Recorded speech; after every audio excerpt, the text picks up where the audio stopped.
এসে রাজা দরবারে এসে বললেন, যারা বউকে ভয় পাও তারা একদিকে দাঁড়াও, যারা বউকে ভয় পাও না তারা একদিকে দাঁড়াও। সারা সভার সবাই একদিকে, একটা বুড়ো চাষি আরেকদিকে দাঁড়িয়ে আছে। রাজা বললেন, এই তো আসলে পুরুষ, বউকে ভয় পায় না। তো গিয়ে বললো যে আমার এই সিংহাসনের দাবিদার আমি নয়, তুমি এর দাবিদার। বললেন, এই মুকুট তোমার মাথায় পড়াতে চাই। রাজার পায়ে পড়ে এই বুড়ো চাষি বললেন, মহারাজ তাহলে সত্যি কথাটা না বলে এই সম্মান আমি গ্রহণ করতে পারি না।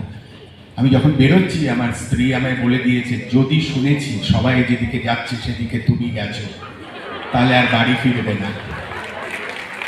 আমার হয়েছে সেই অবস্থা, আমি একা দাঁড়িয়ে আছি, কিন্তু আসলে আমার বউয়ের ভয় আমি যা করবার সব কিছু করছি।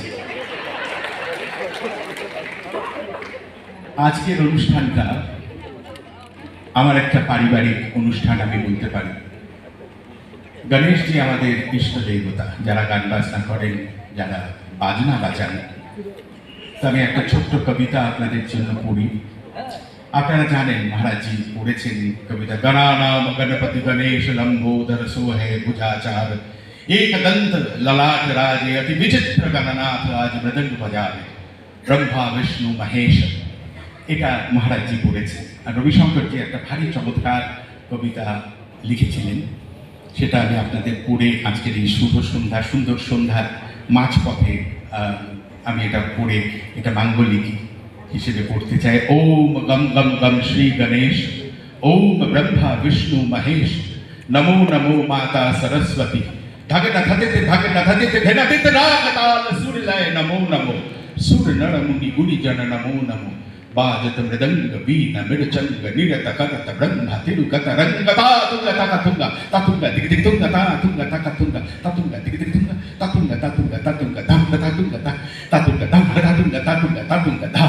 এটা তিন তালে বিবদ্ধ। তা আমি একটা মাঙ্গলিক আপনাদের জন্য পড়লাম। এবার আর দু কথা আমার না বললেই নয়, যে জন্য এটা পারিবারিক অনুষ্ঠান। আপনারা এই ঝড়ঝল কে উপেক্ষা করে এসেছেন, আমার কৃতজ্ঞতা শুভেচ্ছা আপনাদের সঙ্গে। যারা আজকে এখানে অংশগ্রহণ করেছে, আমার ছেলেরা বাজালো, ওদের আশীর্বাদ করবেন। এই এক লম্বা রাস্তা, আমার আরও এক ছেলে বাজাবে, আমার ভাই বাজাবে, এরা প্রত্যেকে, আমার বোনেরা গাইবে, আমার আরেক ভাই শরৎ বাজাবে, আমার পরিবারের অঙ্গ। এখানে আমার আরেক ভাইয়ের বউ বসে আছে, পণ্ডিত শুভঙ্কর বন্দ্যোপাধ্যায়ের স্ত্রী, আমার বউ আছে, পার্থ আছে, আমার ছাত্র, আমার বন্ধুরা আছে। সর্বোপরি এই অনুষ্ঠানটা পার্থবাবু খুব বিনীতভাবে বললেন একটা কথা। আসলে আমি ওদের দেখে অভিভূত হয়েছিলাম যে সংস্কার এমন একটা জিনিস, উচ্চাঙ্গ সঙ্গীত সংস্কার শেখায়। আর গান বাজনার মধ্যে যারা বড় হয় তারা জানে নিজেকে সমর্পণ করতে। আমাদের ছোটবেলা থেকে শেখানো হয়েছে যে আগে গুরুদের কাছে সমর্পণ করে নিজেকে।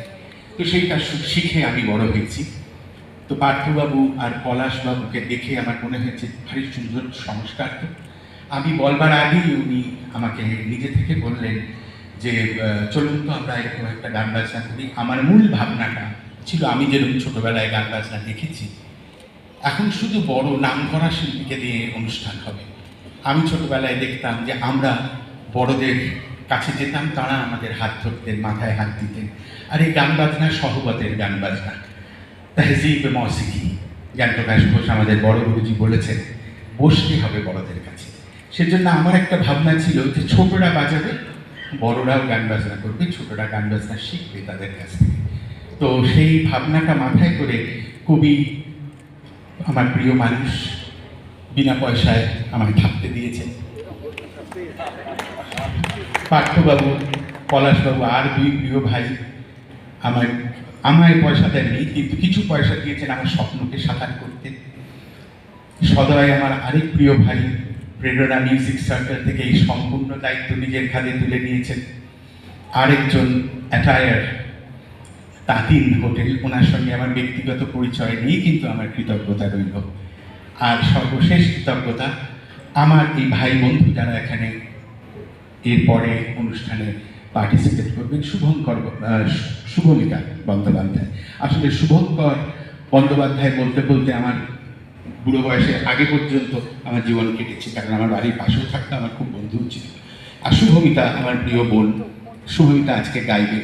কিন্তু একটা ছোট্ট আপনাদের কাছে আমার অনুমতি নেওয়ার আছে। ওর একটা ভাইরাসে ওর গলা বন্ধ, ও একদম গাইতে পারছে না, ভীষণ কাশছে। আমি ওকে তবু আসতে বলেছিলাম, ও দয়া করে এসে